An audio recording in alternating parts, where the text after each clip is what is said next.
Oh, hello everyone, Peter here and welcome back to another week of this Minecraft series.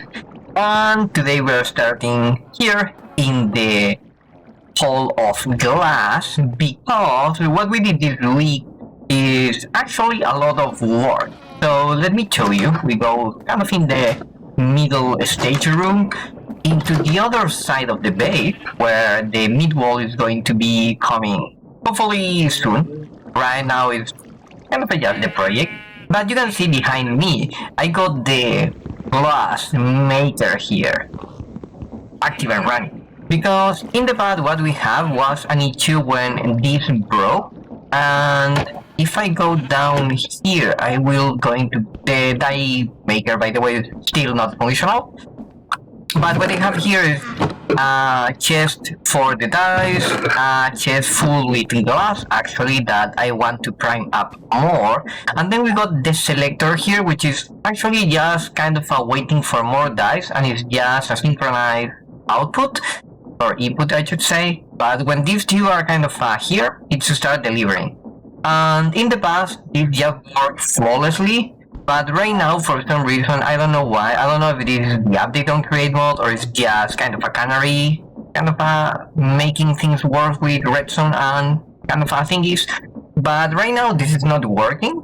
So what it happens with this is we needed to kind of tweak the whole system again. And now we got these detectors. These are detecting dice. These filters are full on the die filter, which is pretty much the same that we got here for all the different type of dice.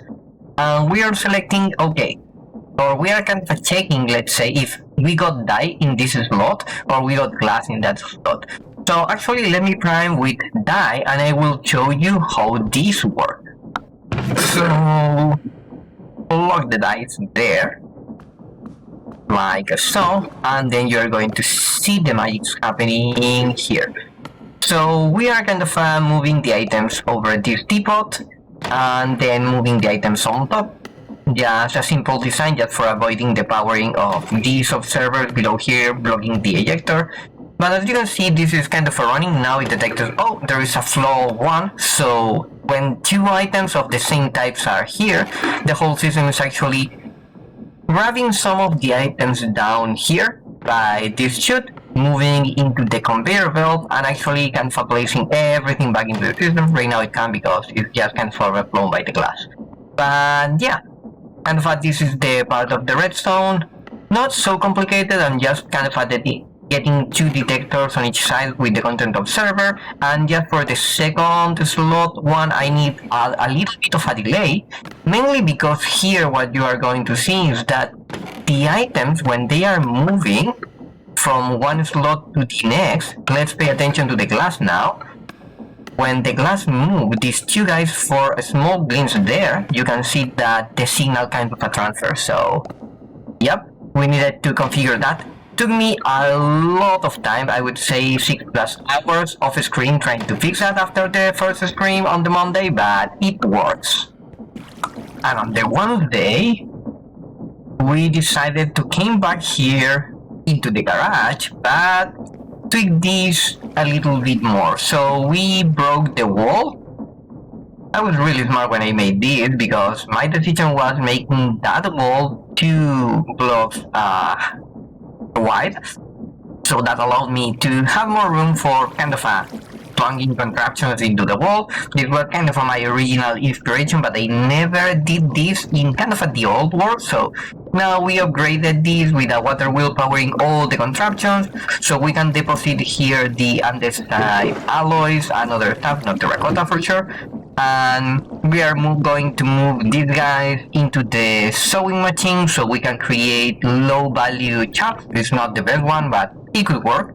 And also the other thing that we can do is select if we want to craft large cogwheels or small cogwheels. So when we got the small cogwheels, we block pretty much the large one, and eventually all the cogwheels ends into this crate. So now we can make a compactor, a double compactor, working for the cogwheels for us.